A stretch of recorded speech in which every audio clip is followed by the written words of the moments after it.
చెప్పేది ఏంటంటే, నిన్న 11 గంటలకు నాకు తెలిసింది సార్ రేపు జాయినింగ్ అని. ఒక్క ఫోన్ కాల్కి ఇంతమంది వచ్చారు. ఒక్క ఫోన్ కాల్కి, ఒక్క ఫోన్ కాల్కి సుమారుగా 200 కార్లు వేసుకొచ్చారు సార్. అది మీ మీద ఉన్న అభిమానం, నా మీద ఉన్న అభిమానం. మరి నేను మీ అందరికీ చెప్పేది ఒకటే, అంజిబాబు గారు శాంతంగా ఉంటారో, కార్యకర్తలను కాసుకుంటారో లేదో, ఈ 5 సంవత్సరాల నుంచి నరకయాతన పడుతున్నాం. మా మీద ఎస్సీ ఎస్టీ కేసులు, ఎన్నో కేసులు.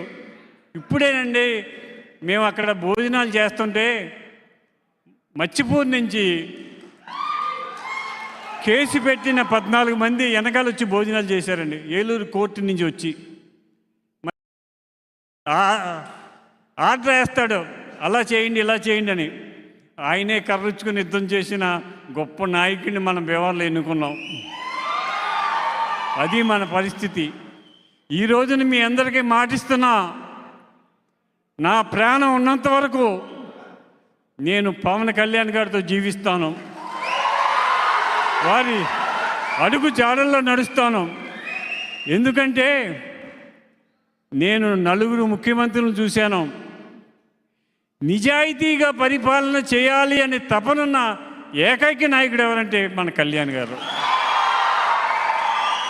అటువంటి నాయకుడి నాయకత్వంలో నేను నాయకత్వం వహించాలని నేను కూడా భీమవరం నుంచి జనసేన సైకిళ్ళతో కలిసి, తెలుగుదేశం నాయకులతో కలిసి, బీజేపీ నాయకులతో కలిసి మన పట్టిన పీడని వదిలించుకుందాం.